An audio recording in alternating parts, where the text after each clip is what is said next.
this is Mega Vote, aka Tell the Biguk And one thing that you guys ask me all the time is what are Korean mother-in-laws like? You guys are like, oh my god, is it like in the dramas and they're just like throwing stuff and then slapping people with kimchi and like slapping people and slapping people? You will never marry my son. I hate you. No. In Korean dramas, Korean mother-in-laws get a bad rep, I feel. So you don't actually know the dynamic between Korean mother-in-laws and their daughter-in-laws. So I thought I would take the time today to explain, at least in my experience, what it's been like having a Korean mother-in-law. So this is my mom-in-law and she is amazing.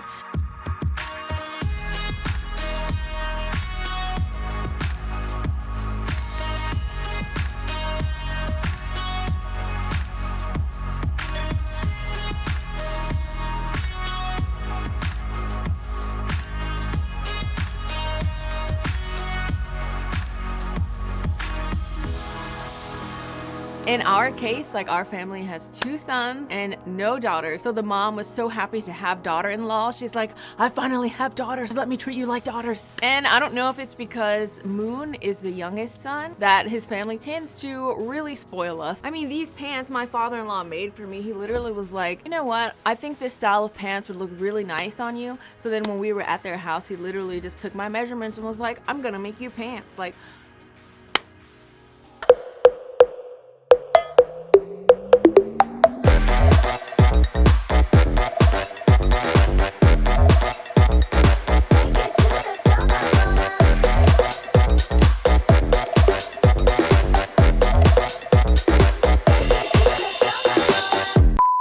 these pants. I'm gonna rock them as often as I can. So honestly, the first thing that I've noticed in a lot of other daughter-in-laws who come from Western countries is that they do so much for you, your Korean in-laws, and it's something that we're not really used to in the West after we become adults. Our refrigerator is never empty. She literally fills it up with so many banchan, which I'm so grateful for because in Korean cooking there's like one main dish and then banchan, which are the side dishes, which actually take up most of the time. But since Moon and I both work, actually I wouldn't really have time to make so many side dishes, so she does that. So literally all I'll have to do is just make sure that I take care of like a main dish or something. And because she knows that I'm a plant-based eater, she likes to make sure that she also sends a lot of plant-based things as well, which most Korean side dishes are plant-based. And another thing is they will clean your house top to bottom for you. And I know a lot of foreign girls especially can misunderstand because in our Western culture, your parents do things for you because you can't. And once you become an adult, it's kind of understood that you can do these things for yourself, so your parents don't really do them for you. So a lot of foreign girls, like when their mother-in-laws come to their house and start cleaning up and organizing things, I know that they can feel uncomfortable because they feel like, oh, does she think I'm not a good housekeeper? Does she think I'm messy? Does she think I'm sloppy? Does she think I can't do these things on my own? And people tend to feel really uncomfortable about it. But the reason that they're doing it is not because they don't think that you can, they're just doing it because they like to help out in whatever way that they can. Especially if she's a housewife and she doesn't work, she'll do it a lot more because she wants to be able to, you know, do something and help out in whatever way that she can. And I've talked to my mom-in-law and she just kind of said, you know, there's not many things I feel like I can offer and do for you, but at least I can help you out in terms of like cleaning and cooking because I know how hard it is to like live out here in this world on your own, and I just want to help out whenever I can. You know, it's not because I think you're incapable of doing it on your own. And my mom-in-law can cook really well and she likes to cook things for you. You can actually learn from your mom-in-law. You literally can say, hey, can you teach me how to make this? It was really delicious. She'll probably come to your house and want to teach it to you. Speaking of learning things, I just want to give a big shout out to Skillshare for sponsoring this video. If you don't know what Skillshare is, it's actually an online learning community where you really get membership with meaning and you also get the support of fellow creatives. It will really help you to reach whatever goal you have. They have so many different classes such as lifestyle and productivity. I really like the lifestyle courses taught by Julia Turshin. She really teaches you great tips on how to bake with dough. And Skillshare offers classes that are designed for real life so you can learn and grow with short classes that fit into your busy routine. It's really affordable. And Skillshare is actually giving away 2 free months of premium membership to the first 500 people who click the link in the description box. And after that, it will be about $10 a month or so to help you reach your goals and explore your creativity, honey. So I was actually talking to Moon about it one time and he told me something that often comes up in Korean conversation is 한국 부모님 들어가실 때까지 타식을 걱정한다, which means basically Korean parents, like until the day they die, they're always going to be worried about their children. And that's just how they are, how they show their love. And since you've married into the family, you've become one of their children. So they literally will worry about certain things about you. They might give you random phone calls. 여보세요? 메간. 엄마. 오늘은 날씨도 좋고 그래, 그치? 지금 마스크 잘 하고 다니는 거야? 감기 조심해야 돼. 네, 마스크 잘 쓰고 다니고 있어요. 그리고 엄마가 조금 이따 출발해서 가서 만나. 나 우리 메간 만나니라고 오늘 좋은 거야. 따뜻하게 입고 나와야 돼. 네, 이따 뵙겠습니다.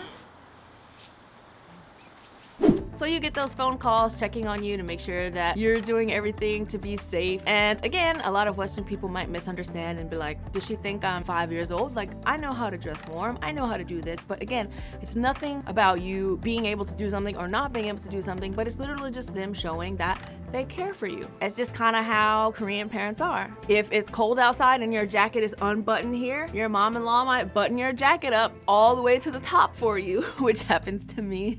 And another really interesting thing, and actually for me, one of the hardest things to like kind of accept was Korean parents can sometimes buy you expensive gifts. Honestly, I've never received such expensive gifts in my life until I came here to Korea and I got married. But I was like, why are you spending thousands of dollars on a mattress or whatever? But like literally whatever you will need in your house. Like let's say your washing machine broke, like your Korean parents-in-law are gonna be like, we're gonna buy you a new washing machine. And I'm like, okay, no. This accepting of expensive gifts is like one of the hardest things like for me to kind of like overcome, but the parents are like, we just want to do these things for you because that's just kind of how Korean parents are. So it's like, this is too much. So one thing that I also noticed is that in the West, as we become adults, we tend to want to have a more give and take relationship with our parents instead of the parents just giving.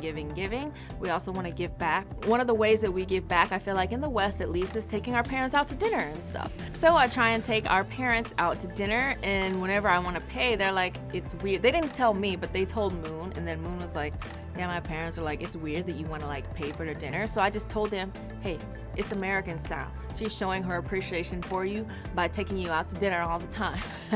So whenever I want to do something or buy something for them, it's much harder for them to take it. And it's more like Korean parents are about like giving.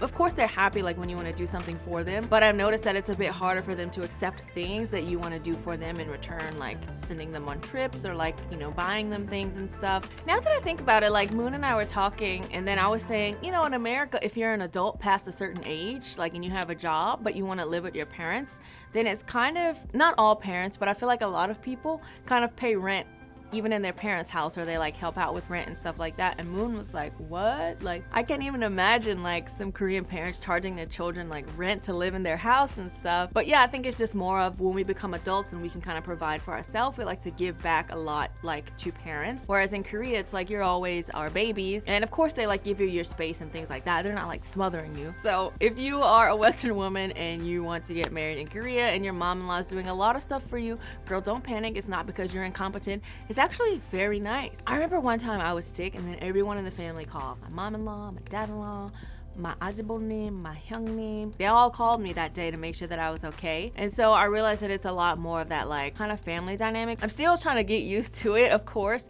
but it's very nice because you feel like there will always be people who have your back, and then at the same time you always have their back as well.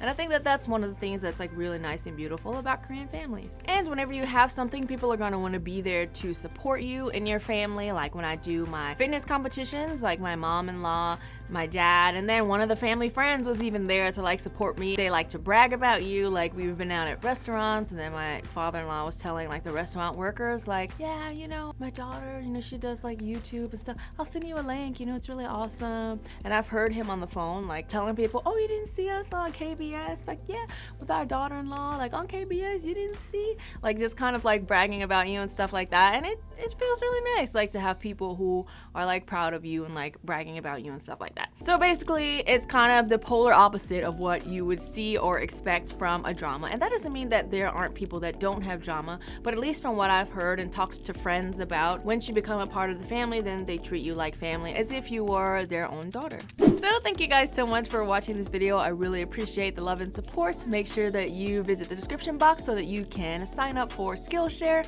If you'd like to see more videos, please subscribe to my YouTube page, which is down below. Don't forget to follow me on Instagram, Twitter, not on Snapchat because I don't use that no more. Like me on Facebook. I will see ya.